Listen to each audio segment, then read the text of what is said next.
ఇంట్లో ఆడవాళ్లకు ఎదురు చెప్తే ఎవరికైనా కోపం వస్తుంది. అది సామాన్యులైనా సెలబ్రిటీలైనా. ఈ క్రమంలోనే అల్లు అర్జున్ ను కూడా చిరంజీవి కొట్టారట. మరి అసలేం జరిగిందో ఇప్పుడు చూద్దాం. టాలీవుడ్ సినీ ఇండస్ట్రీలోకి మెగా ఫ్యామిలీ అండతో అడుగు పెట్టారు అల్లు అర్జున్. ఇప్పుడు తన టాలెంట్ తో ఎదిగి స్టార్ హీరోగా గుర్తింపు తెచ్చుకున్నారు. అంతేకాదు, ఇండియన్ బాక్స్ ఆఫీస్ వద్ద తాను నటించిన పుష్ప 2 సినిమాతో సరికొత్త రికార్డులు క్రియేట్ చేసి స్టార్ స్టేటస్ ను సొంతం చేసుకున్నారు. కానీ సంధ్యా థియేటర్ ఘటన ఆయనకు ఆ సక్సెస్ ను అనుభవించేలా చేయడం లేదు. ఇదిలా ఉండగా మరోవైపు అల్లు అర్జున్ కి సంబంధించిన కొన్ని విషయాలు కూడా సోషల్ మీడియాలో వైరల్ గా మారుతున్నాయి. గతంలో ఒక ఇంటర్వ్యూలో పాల్గొన్న రామ్ చరణ్ మాట్లాడుతూ అల్లు అర్జున్ ని నాన్న ఒకసారి కొట్టారు. ఎందుకంటే ఆడవారిని ఎదిరించడం అంటే నాన్నకు అస్సలు ఇష్టం ఉండదు.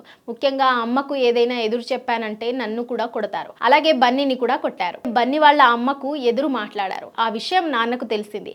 అది నచ్చక నాన్న బన్నీని కొట్టారు. అలాగే అల్లు అరవింద్ గారి పెద్ద అబ్బాయికి కూడా దెబ్బలు పడ్డాయి. మా కుటుంబంలో ఒకటే కామన్ ఇష్యూ, అదేంటంటే ఆడవాళ్లకు గాను అమ్మకు గాను ఎదురు చెప్పకూడదు. అది తప్ప మా కుటుంబంలో మరే సమస్య లేదు. అప్పటి నుంచి మా కుటుంబాలలో అది ఒక రూల్ అయిపోయింది అంటూ రామ్ చరణ్ చెప్పుకొచ్చారు.